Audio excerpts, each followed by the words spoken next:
Right. Oh, I know what I haven't done.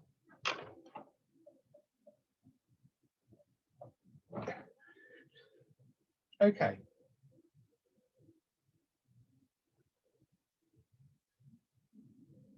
A couple of slow, gentle breaths. And I usually start with gentle sort of warm up, gentle loosen up. No no rush, no competition.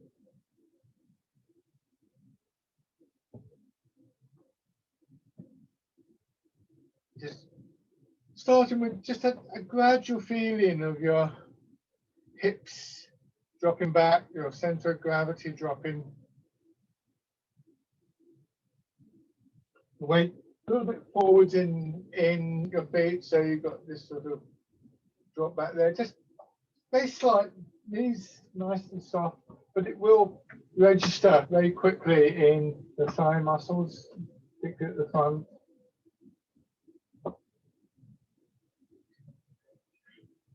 It's sometimes described as being suspended between heaven and earth, and I think it kind of makes me think, although for some reason, I mean, I've never actually done this, but if you were sort of suspended in a harness from a parachute or something like that, this sense of being held, or like a baby in a baby bouncer or something. And I think it's quite useful to think in terms of being held in a posture rather than having to hold yourself. If you're constantly thinking that you have to hold yourself, then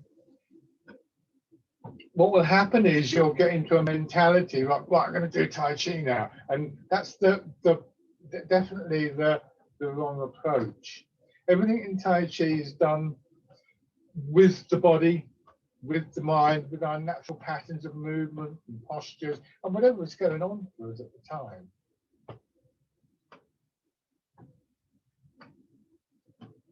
And again, that's different to a lot of other physical disciplines. We're not trying to force the body into something just by trying to control it with the mind or something like that.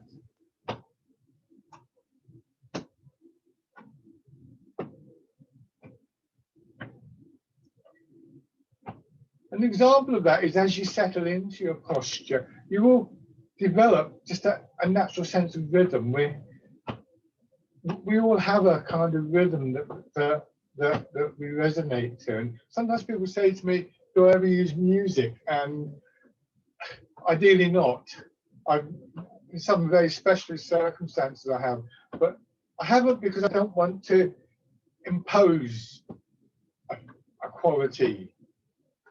When people dance to a tune, for instance, they all kind of like move in the same way because there's that exterior rhythm that's actually reaching them. But Tai Chi comes from the inside out always.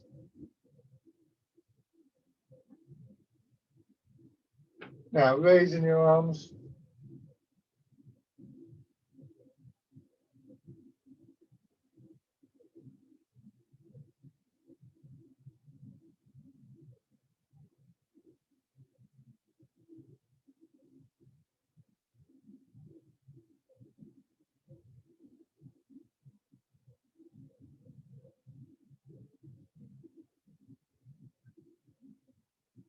And just let your hands. And gently rocking your weight forwards and backwards.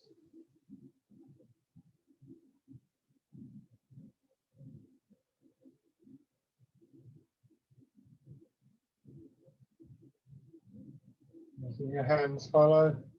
Keeping that softer feeling in the knees and your hips. And just let in your intent to instruct your body to go either forward or backwards, and see if you can observe how your body does that. Most of the time, when we make any kind of movement, we don't actually have to tell the body what to do. We don't have to think to ourselves, right, it's time to have a cup of tea. So now I need to put my left hand out and wrap my fingers around the kettle. It doesn't work like that. When we walk down the road, we don't think, right, now I'm going to put that foot forward. I need to do this with the hips and the pelvis and so on. Now, sometimes we will do that in Tai Chi, but it's in the interest of discovering how the body best does it itself rather than instructing the body how to do it.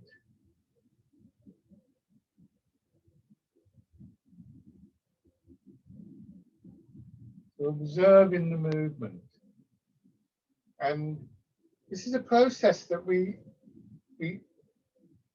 want to bring into all the exercises, the Tai Chi forms and so on and so forth. But of course, it's quite difficult to maintain that focus of attention.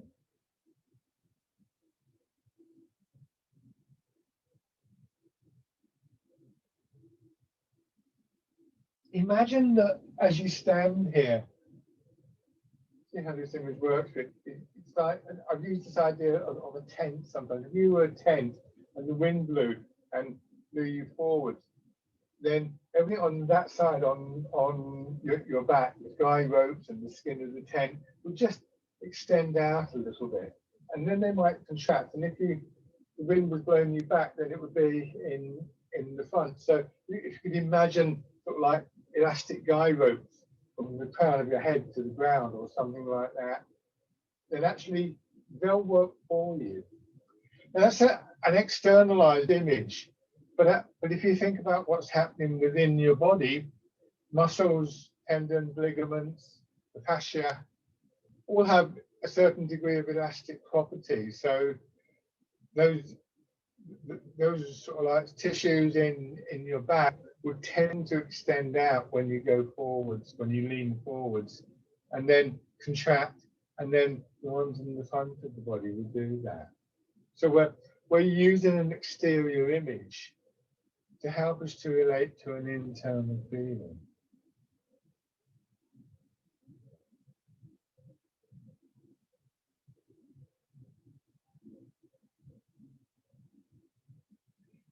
So there's a rhythm that sets up between extension and contraction. In other circumstances, that might be compression and release, open and close, different ways of describing it. The generic terms, of course, being yin yang.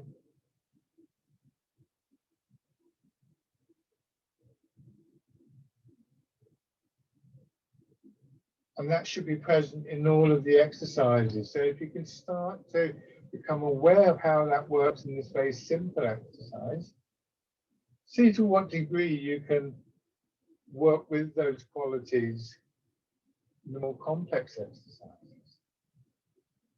So this time, we're going to just settle down behind the balls of our feet and go into rooting down.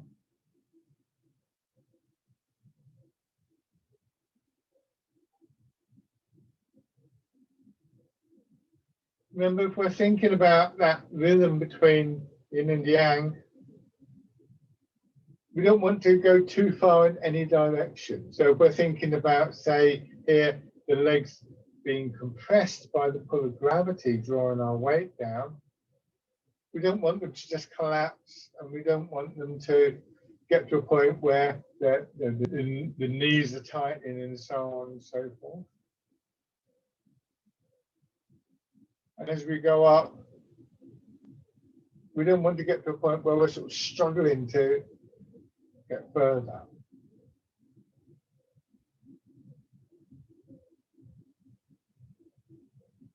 This also relates to that quality that I've referred to before of a certain spaciousness within the body, because we don't go quite to that hard limit of the movement. So there's always feels like there was space for a little bit more.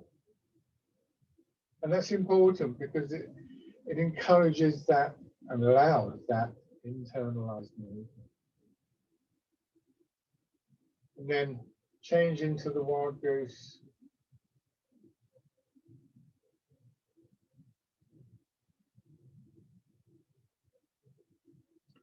Body and mind interact. In fact, I think arguably the very terms body and mind become irrelevant in Tai Chi. It's just you.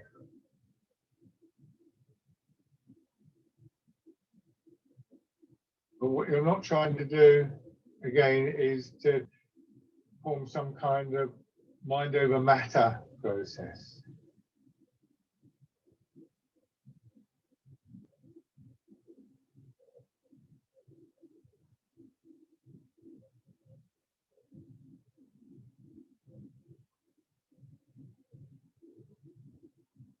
And then parting the clouds.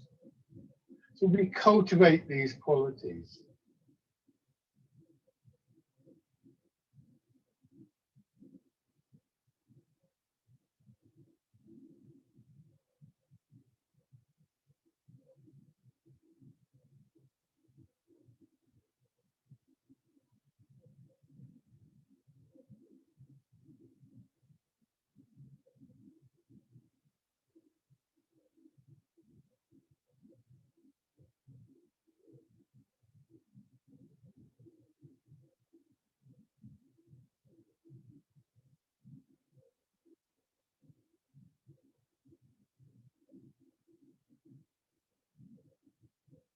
Now, dragon plucks the stars from the sky.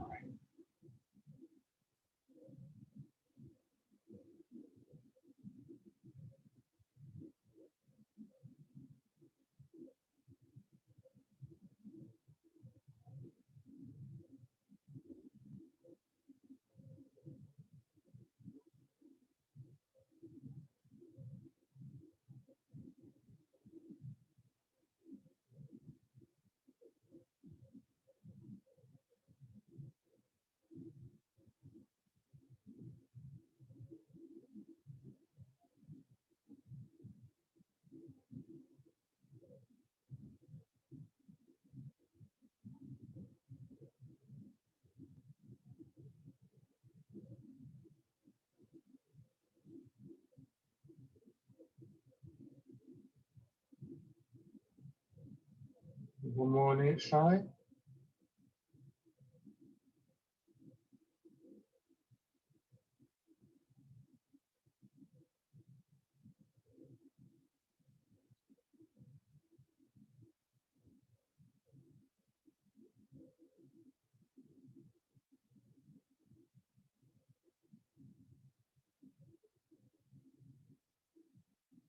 And then changing.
Do one more round.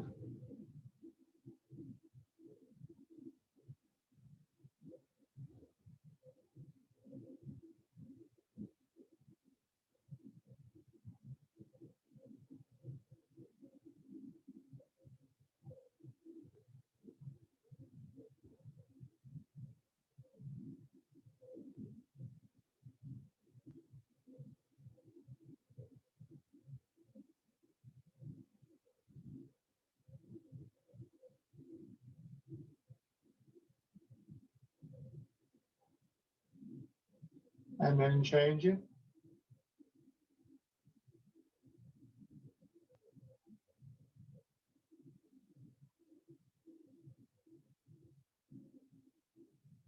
So the advantage with a session like this and with this initial set of exercises is that you'll know the sequence well enough to be able to just sit back a little bit, if you like, and go through that process of observation and whatever comes out of that for you. And your awareness of the movements will deepen. And to turn if it's comfortable. And there'll be a knock-on effect from that to other exercises. And eventually you'll find that some exercises, at least, so even with the new exercise, sometimes you can find that internal awareness is sort of set up already for you. So it just naturally works. Can you switch sides?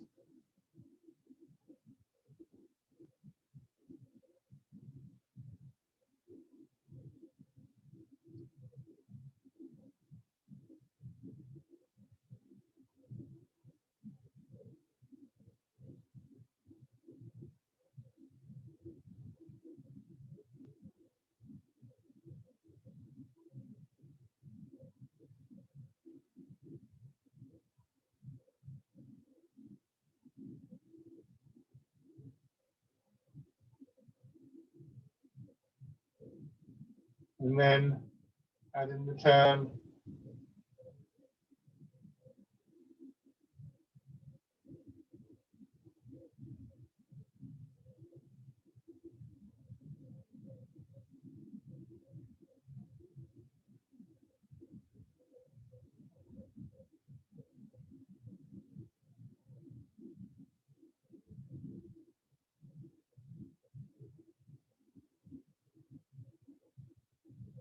And then learn about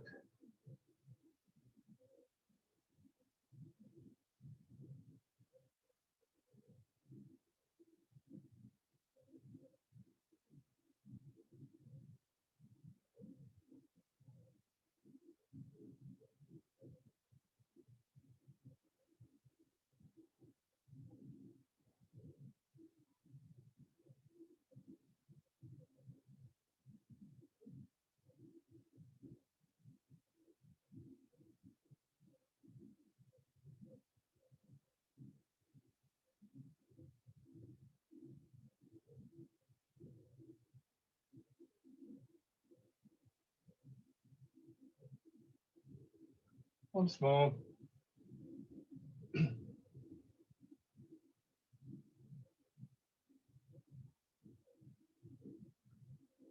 And just come back to standing.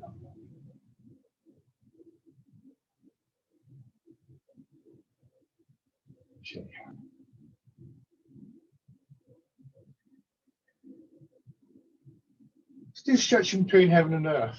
I haven't done that one for a while. So remember, this is an exercise that has a number of different stages. I try not to think of them as levels, to be honest, because I think it's not helpful to think in terms of, you know, I've reached this level. Once again, I don't think that is helpful in Tai Chi. Remember that Tai Chi comes from a very different culture and has its roots, its cultural roots, going back a long way. Well before in the West we started to play around with ideas like kind of I think, therefore I am. And so I mean, Tai Chi itself isn't that old. It's about maybe 400 or 500 years old. But the tradition and the thinking that goes behind it is much older, and it's in many ways very different to modern Western thinking. And that may not seem such a big thing, but for people like yourselves, I mean, everybody here was quite experienced, and I think it's important to realise that part of our development in these arts is to actually try and work in the way that they've evolved.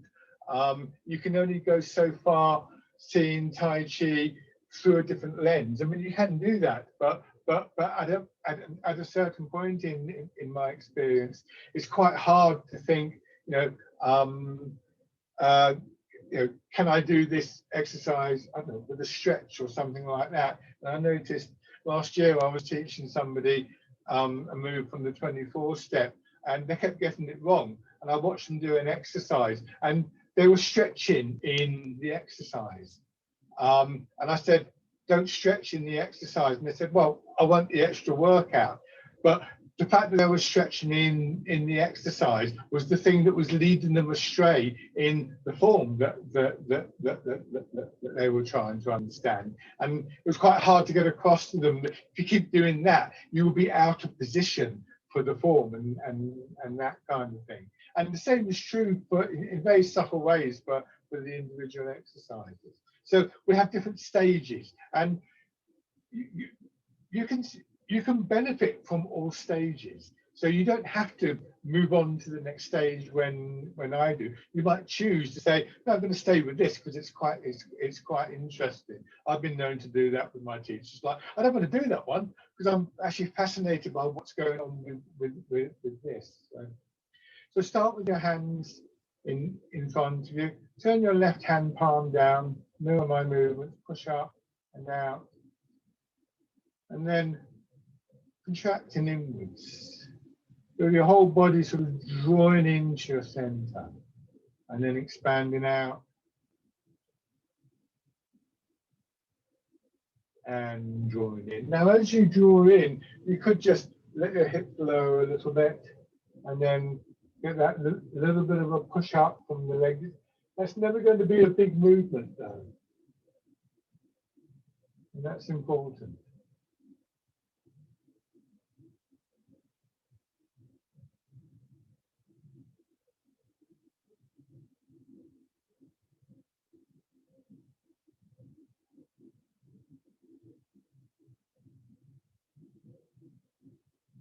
Keep your hands in front of your body as you do this.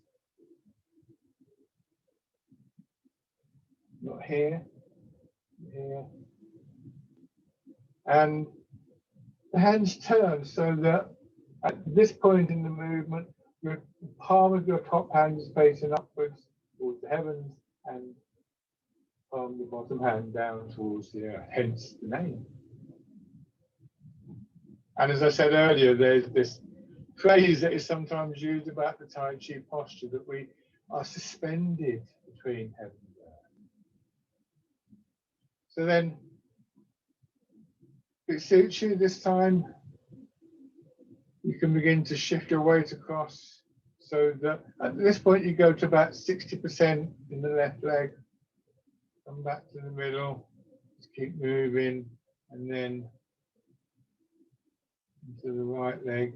So if you are dropping up and down, I'll exaggerate, there's a little sort of drop down here as you come to the middle.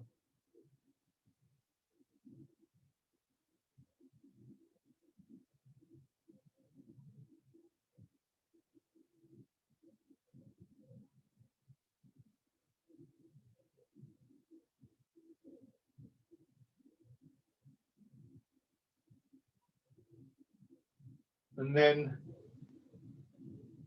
just raising your heel so a bit more of your weight goes across. That's better.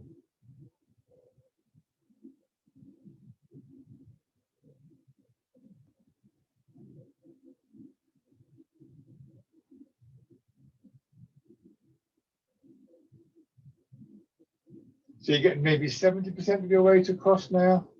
But then if you bring the foot in, you'll have almost 100% of your weight on the supporting leg. And you may notice I actually like to step a little bit wider. It suits me to have to be at the wide end of the sort of hip width range.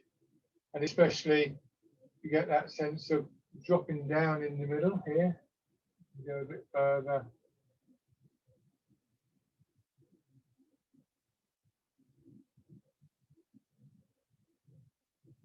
And then, of course, if it suits you, you can raise the leg.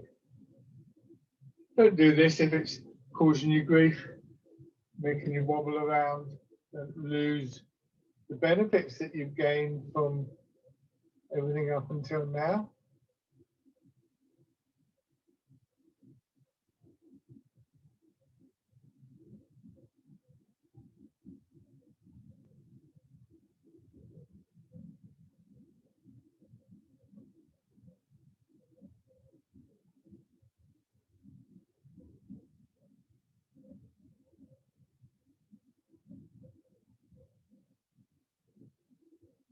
One more time.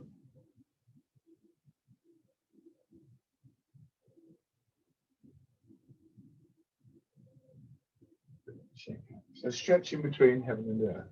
The main name takes its image from, again, an old Chinese concept where we're part of a trinity, and this goes right back to Chinese classics like the I Ching and so on and so forth, where they say that there are three things, that there's human beings, and above us there's heaven, and below us there's earth, and we stand between heaven and earth. And so much in sort of like Chinese culture is concerned with this interaction between them. They mean something slightly different from by heaven. Heaven is a place that certain people can go to and come back from, and things like that.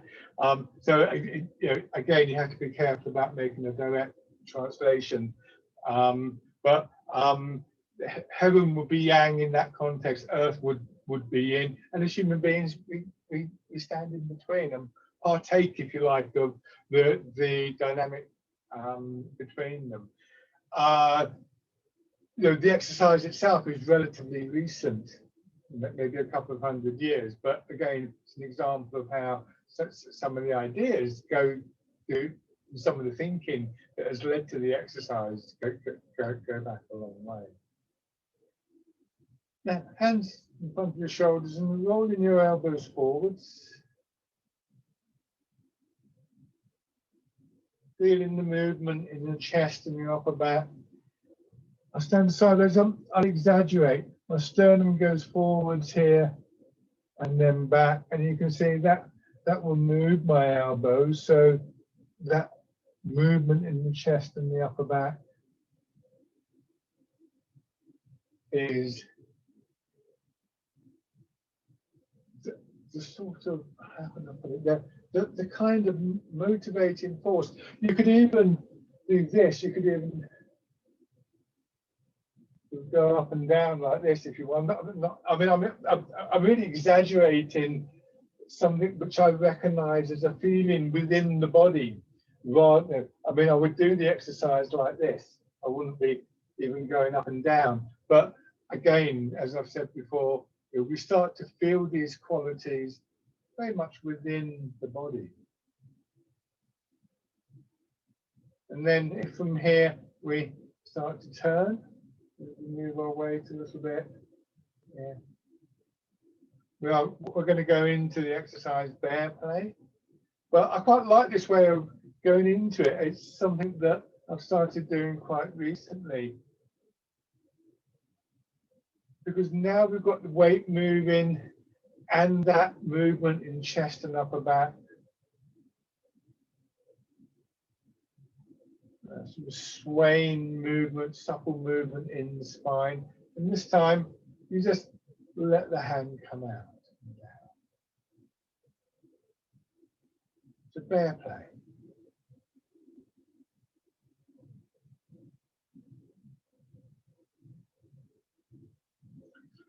And it gives you an idea of how movement, energy builds through your body. You know, we're moving our feet, and there's a little bit of up and down movement, as we had with a lot of the exercises previously today, like rooting down, that very fundamental cycle of movement, gravity pulling you down, the ground beneath you, and the resilience of your body moving you up. Another example, perhaps, of that image of standing, moving between heaven and earth. And then the turning in the center of your body, the movements in chest and upper back, all building up, if you like, behind the arms. Those of you who are doing Tai Chi Form to me, where they have a very distinct martial quality, these sort of processes build an awareness of the internal strength. And there are some movements that don't make any sense without that. But don't get stuck on it being strength in the way that we think about it, fighting or anything like that. You know, again, it's not just a physical thing. Body, mind, and energy are all toned by this process.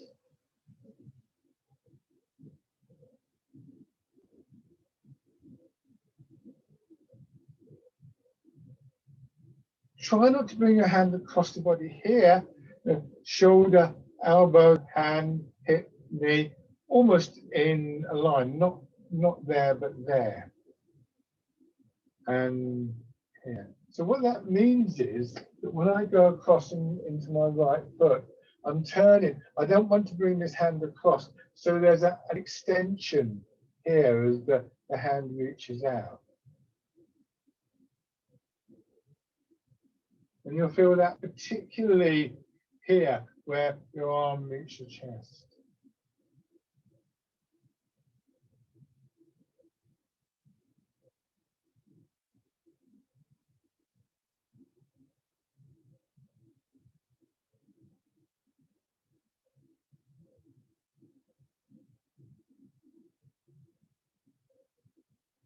Now this time, settle down, but turn out a little bit. So what I just talked about changes. We're now going to do hitting the ball in front of the shoulder.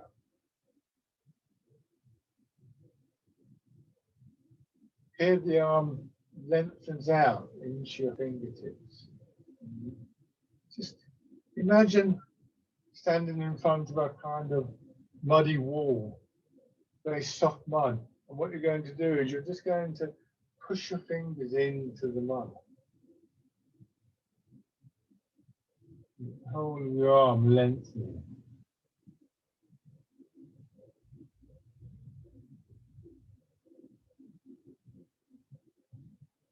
You get this lovely sort of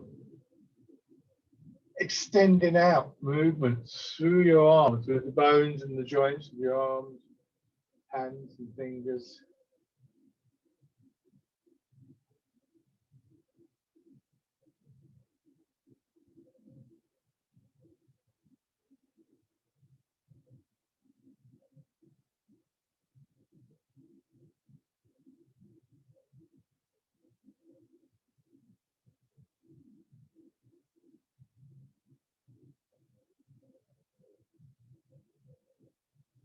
And then cow gazes at the moon.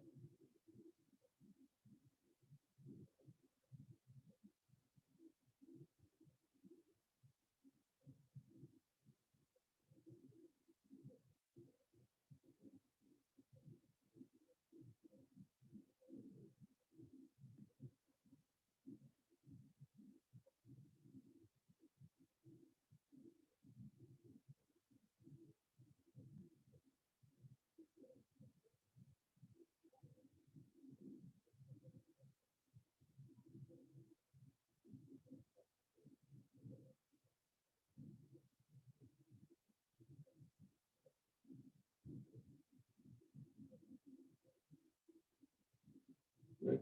And then come back to the middle and just tilting the pelvis over.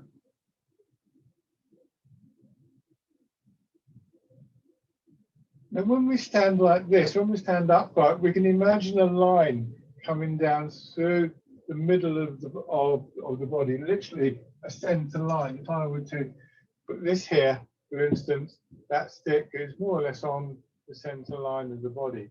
When I tilt away from it, two things. One is I still want to feel as though I'm connected to the centre line, like a boat is moored to a post in the sea. So what I don't want to do is sort of be right out here because I'll go too far. The second thing to think about, I can't show you with that particular thing because it's too stiff. But were I to bend the pole, it would be a nice even curve all the way through. But if I really bent it a long way like this, it would break. So right up through the body, we want that curve. We're going to go into swimming dragon. So again, you can see my knees moving a little bit here. Again, I'll leave it up to you whether you decide to stay with the wider stance or with the more traditional stance with your feet together, which I'm going to use. I won't say which I think is better. Again, it's what suits you. You shouldn't be putting strain on your knees. That sideways movement on the knees is something to be careful of. Hands in front of you, pressed lightly together, and your fingers just pointing in the direction that your shoulders and head go. And remember, you've got the three circles: belly, solar plexus, head and shoulders, the three dantians, lower, middle, and upper. And you drop down, drop your hips down underneath the first circle, and then in between the lower and the middle, in between the middle and the upper circle, and then swimming dragon. I'm trying to exaggerate the movements a little bit so you can see more clearly what's going on. It's a lovely exercise for your back, this one, but very strong in the back, so don't overdo it. And because I am overdoing it a little bit, please don't laugh if I fall over, which is something that can happen, especially in this stance.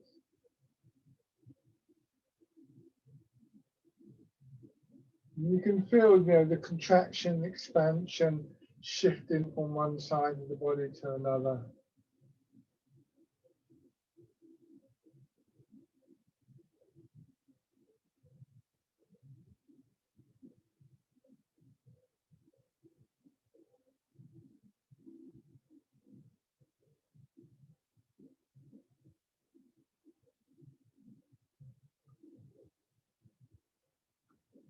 This time when you reach the lower point, change direction by moving your hips in the opposite way.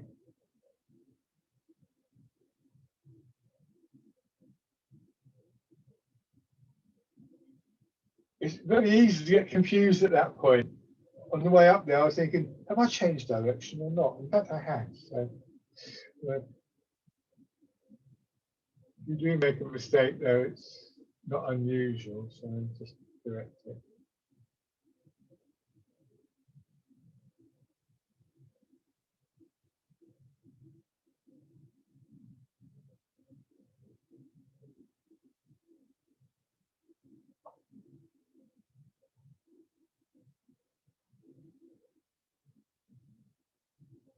And finish here. Check out. Swimming dragon. I'll foot forwards. Transferring your weight.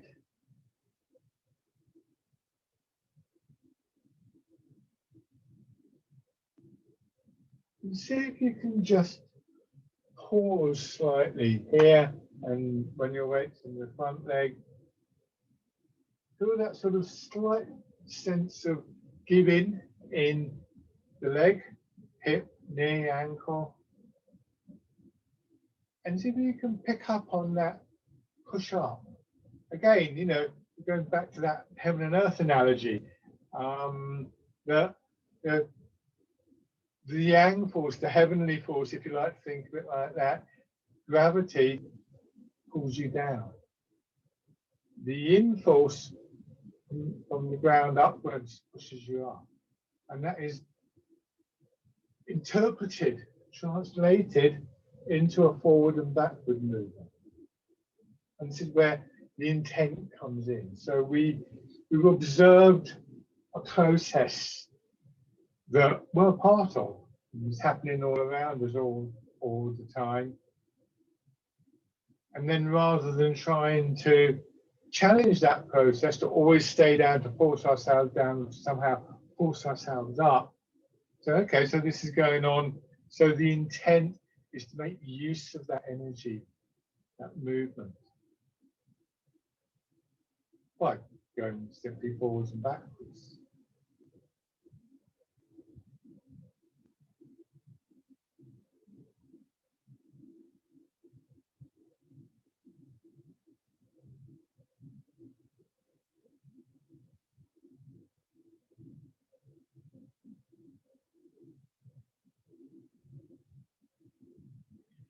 And you can raise your toes, because in that moment of settling, we're just resting there, and we can build the degree of weight settling into the empty leg.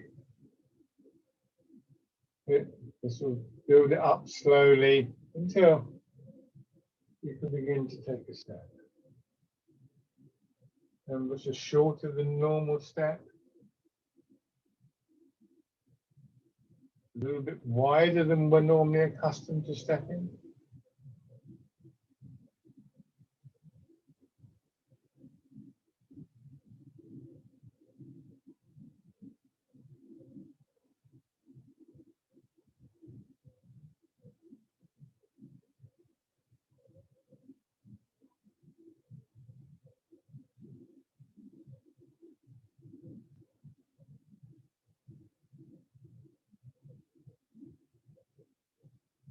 Shake that.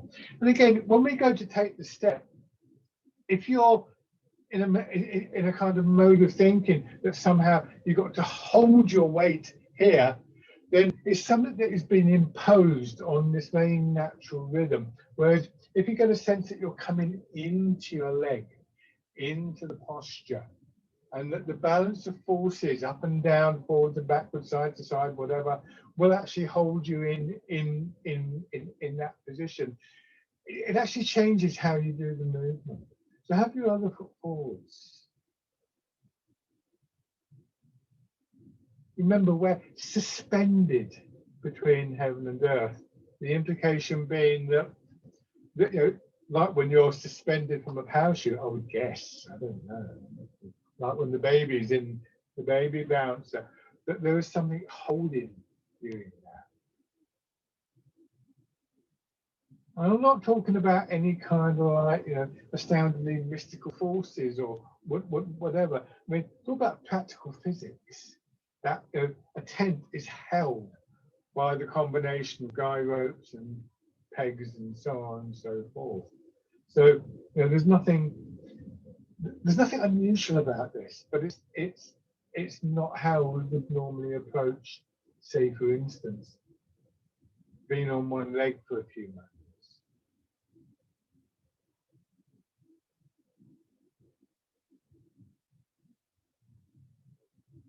And then raising your toes and your heel.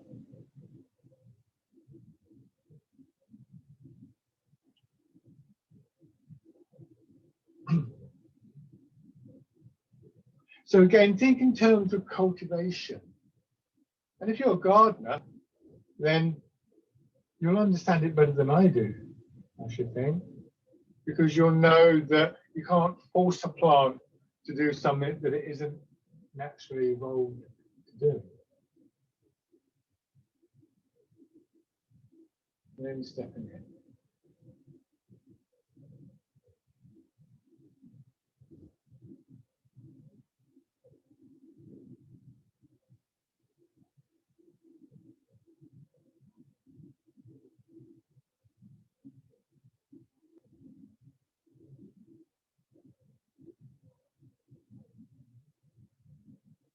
and then second through, whichever direction you have the space for.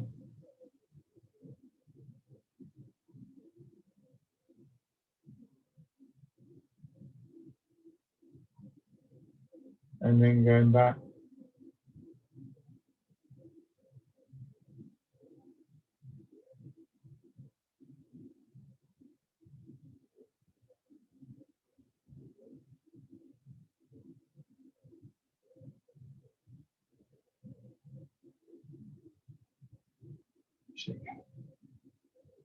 Good. Okay, so right foot forwards, pigeon spreads its wings. This brings us right back to that big movement in the chest and upper back, of course. Big muscles there in the chest, lungs. Remember, it's not just there, it's down in the belly as well that we feel the expansion.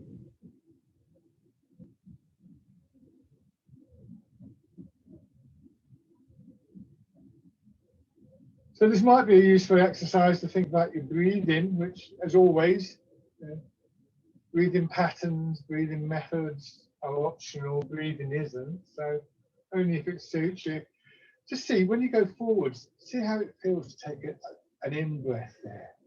If it feels comfortable, then the body's probably already doing it, to be honest. But if it doesn't feel comfortable, then remember, we're not imposing anything. And that sense of an expansion from the belly upwards also matches the method of the breathing, the abdominal breathing, bellows breathing.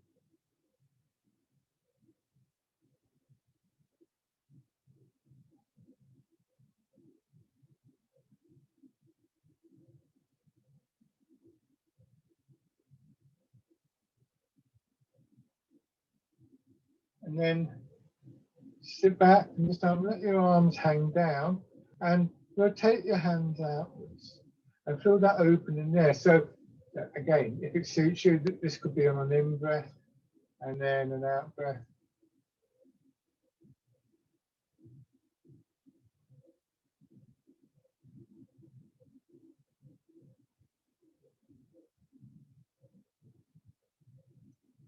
Breathing patterns are not fixed. Sometimes I've come across exercises, the same exercise will have a different breathing pattern, and it can change what's going on in the exercise. So it's something that you know, if you're comfortable working with, can be quite interesting.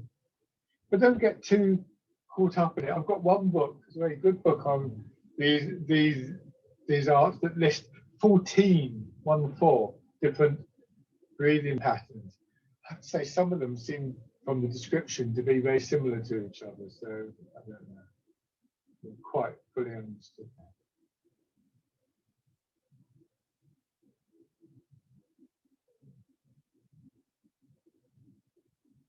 that. And then fisherman cast a net.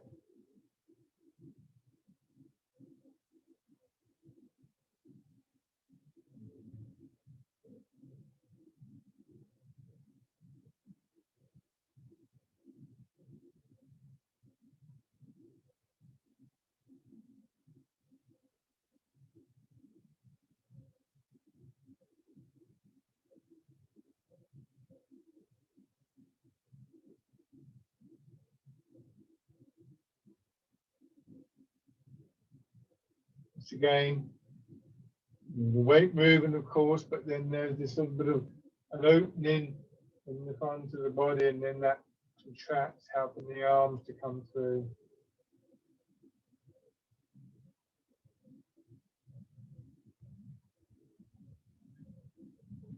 And then change into pushing a wave, hands coming out just slightly, elbows coming out just slightly, sorry, not the hands. Again, the opening and the closing of the chest.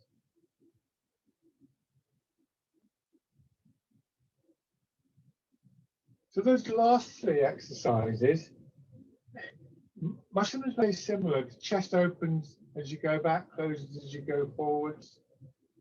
weight moves, so on and so forth. But of course, externally they look quite different. So do one more of these.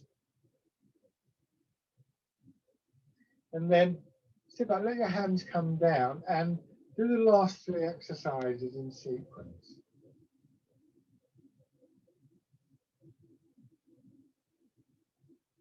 Here your hands just drop down, there's no rotation.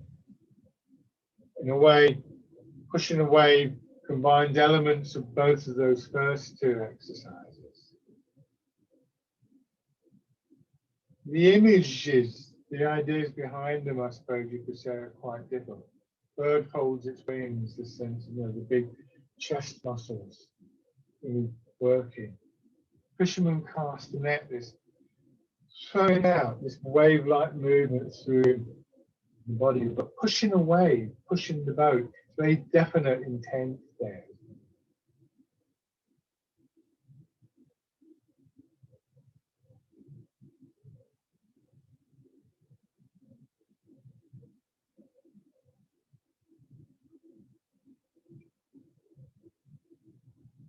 Each movement could be seen as being a bit like a piece of sculpture made from the same materials, but given a different shape by the artist.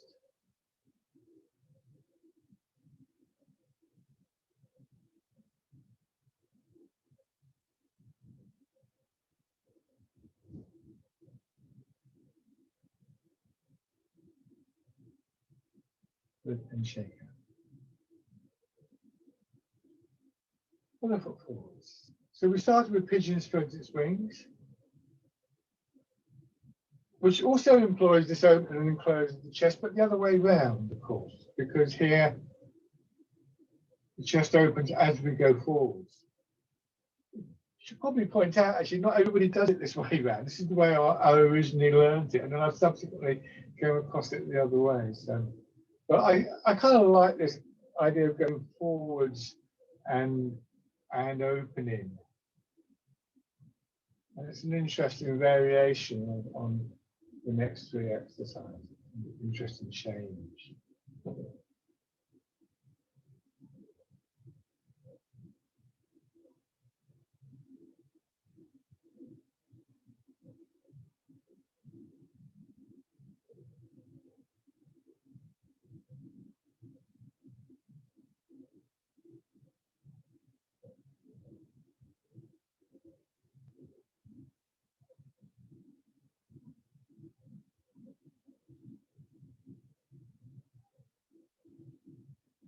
One more time.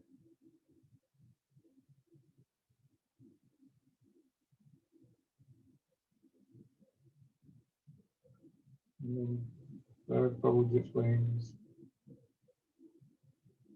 Which isn't an ancient image, by the way. I think by my calculation, it's about 3 months maximum. It's just a name I made up for this movement. Seems to work. So it's not all ancient philosophy.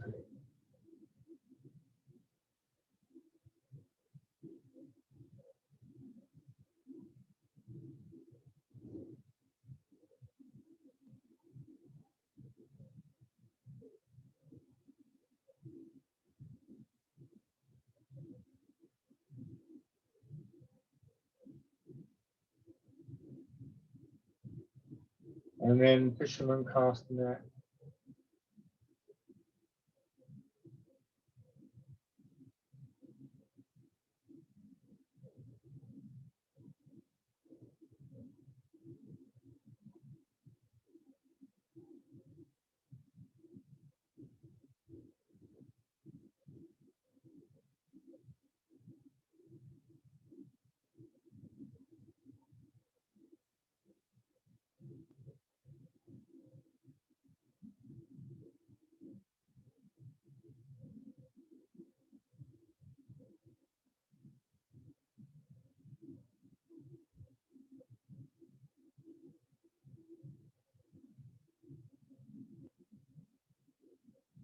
And pushing away.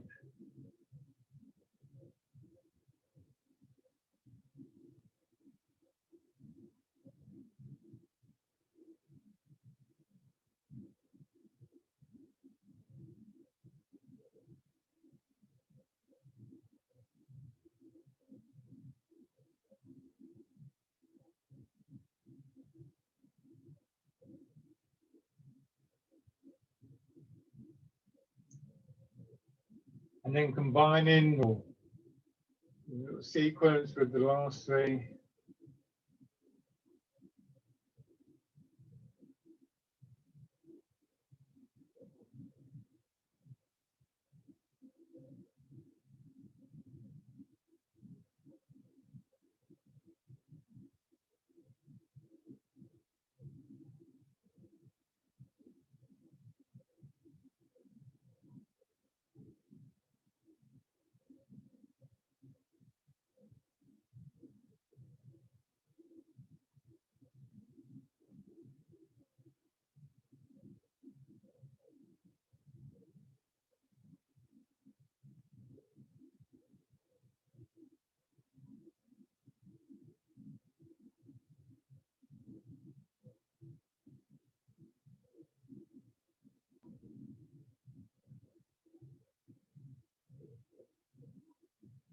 Let's do one more round.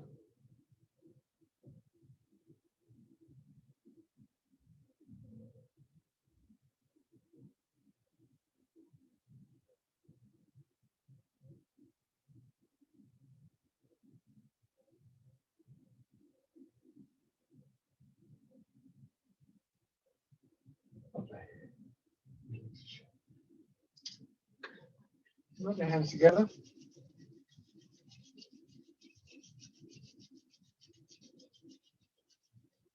Tapping over your face.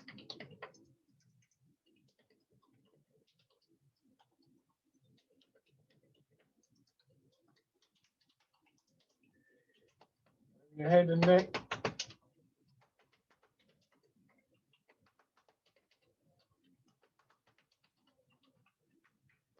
One shoulder and your arm.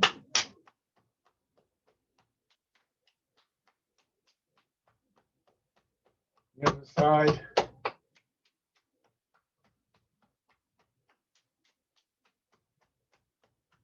And your back.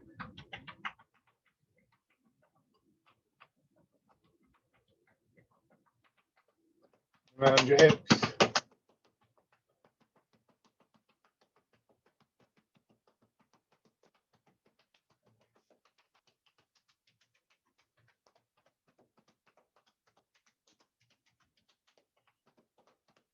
Light on your belly. And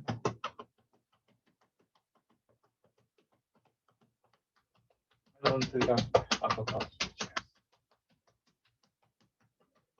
Lovely. So, reverse tiger return to mountain.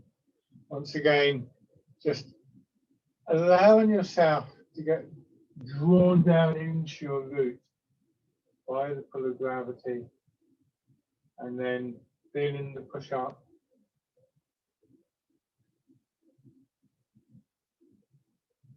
Embracing the tiger, and once again, coming back in to your root, into your center, whatever phrase. It's impossible to be very precise about the terms that we use.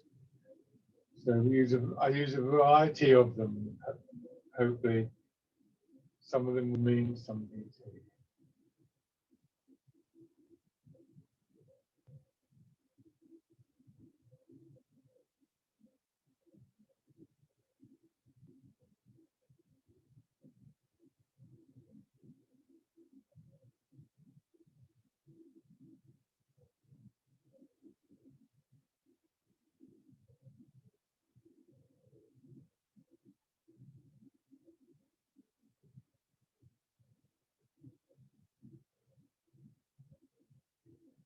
One more round.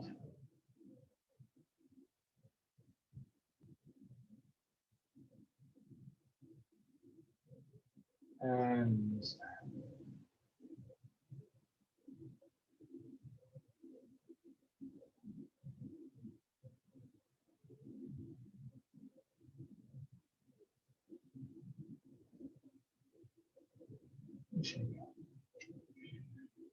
lovely. Thank you very much, everybody. Mike, Yes. can I ask you a question, please?